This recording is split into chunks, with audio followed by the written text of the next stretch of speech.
এরপরে কার বাড়ি? আমার বাড়ি সবুজ ভাই। ঘর আসলে থামতে বলো। আচ্ছা ঠিক আছে। এই তো, এটা আমার ঘর। এখানে আমাকে নামিয়ে দিয়ে যাও। নামো নামো, শিগগির নামো। কত পয়সা হলো সবুজ ভাই? 2 পয়সা হয়েছে। এই নাও, তোমার 2 পয়সা। আচ্ছা বেশ।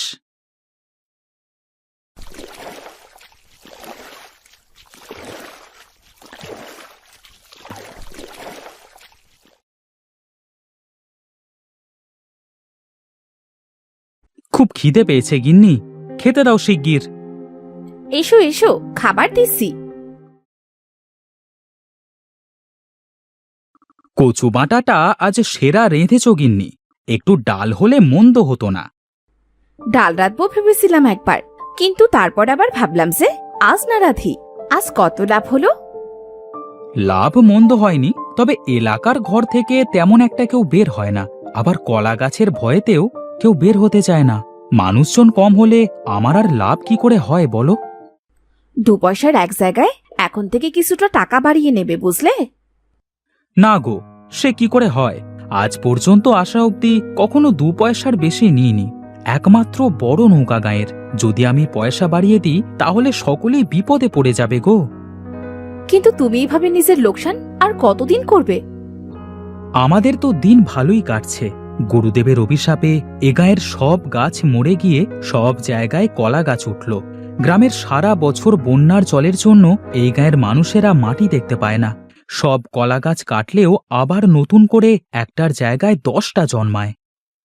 তা ঠিক, কিন্তু আমাদের সংসারে তো কিছুদিন পর নতুন মানুষ আসবে। তুমি কি ভুলে গেলে সে কথা? আমাদের এখন টাকার দরকার। সকলের কথা চিন্তা করলে তো আর আমাদের চলবে না। আমি কিচ্ছু শুনবো না। তুমি কাল থেকে 2 পয়সার জায়গায় 4 পয়সা নেবে, বুঝলে? কিন্তু মালা। কোনো কিন্তু না। আমি যা বললাম তুমি এখন থেকে ঠিক সেটাই করবে। আচ্ছা বেশ, তাই হবে।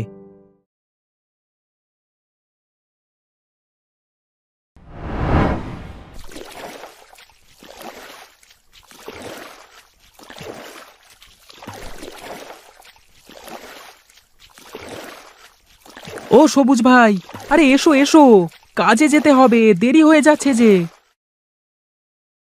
উঠে পড়ো উঠে পড়ো, তবে আজ কিন্তু 4 পয়সা লাগবে, এই বলে দিলাম।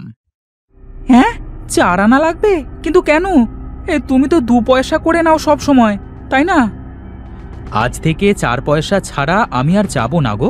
আমারও তো সংসার আছে, আমাকেও তো নিজের এবং সংসারের পেট চালাতে হয়।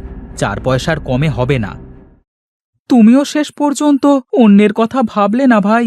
গুরুর অভিশাপের পর যখন চারপাশ থেকে গায়ে জল উঠতে শুরু করলো, তখন আমাদের কারোর কাছে কোনো নৌকা ছিল না।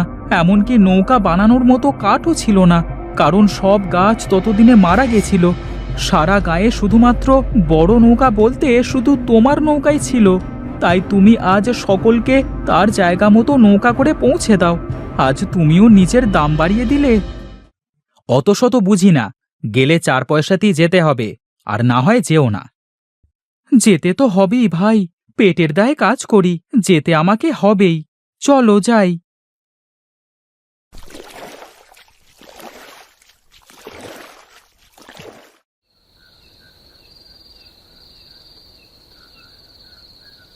দেখলে তো, একদিনেই দুদিনের টাকা উঠে এলো।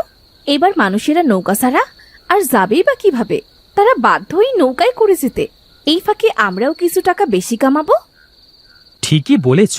এতদিন আমি সকলের কথা ভাবতাম, কিন্তু এখন বেশি টাকা দেখে আমার মনে হচ্ছে আমার অনেক আগে থেকেই 4 পয়সা করে নেওয়া উচিত ছিল।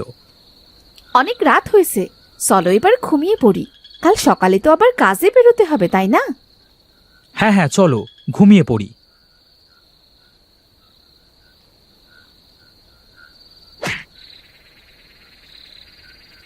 কি ব্যাপার? কিসের যেন শব্দ হলো? এই মালা, ওঠো ওঠো, কি যেন হয়েছে বাইরে। এই মালা, ওঠো। কি হলো? এত রাতে ডাকছো কেন? আরে বাবা, কি যেন হয়েছে। জোরে কি যেন ভাঙবার শব্দ শুনতে পেলাম। চলো।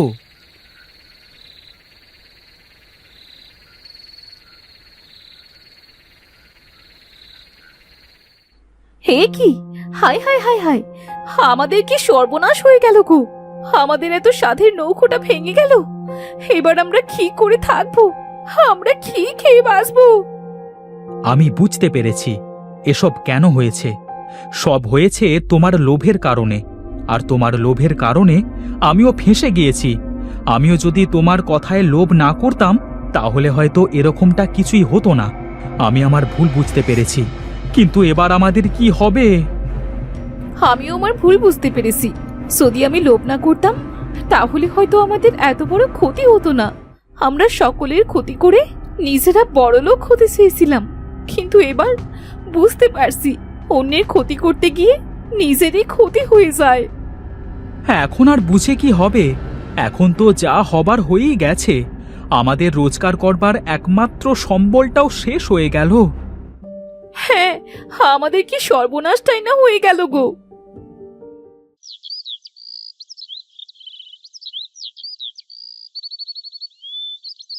সবুজ ভাই, বাড়িতে আছো নাকি?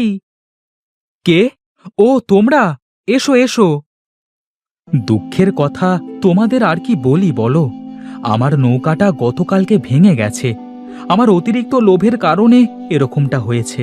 তোমাদের কাছ থেকে 2 পয়সার জায়গায় 4 পয়সা কখনো আমার নেওয়া উচিত হয়নি। আমি স্বার্থপর হয়ে গিয়েছিলাম, যার কারণে হয়তো ওপরওয়ালা আমার এই নৌকাটা ভেঙে দিয়েছে। আমার সব রোজগারের প্রতিবন্ধ করে দিয়েছে। সে কি, তোমার নৌকাটা ভেঙে গেলে তো আমাদেরও যাতায়াতের অসুবিধে হয়ে যাবে। তা নৌকাটা সারিয়ে নিচ্ছ না কেন? নৌকাটা সারাতে গেলে যে এখন অনেক টাকা লাগবে। আমার তো এত টাকা পয়সা নেই। আমরা এক কাজ করি, আমরা কিছু কিছু টাকা তোমাকে দিই, তুমি নৌকাটা সারাও। তার বিনিময়ে না হয় আমাদেরকে বিনামূল্যে পার করে দিও। নৌকাটা তো সারাবো, কিন্তু বিনামূল্যে পার করলে আমার তো সংসার চলবে না। তাহলে আর আমাদের কিছু করবার নেই, আমরা চলে যাচ্ছি। দেখি আমি কি করতে পারি। সাহায্য যখন করতে না পারবে তখন আর কি করবে বলো?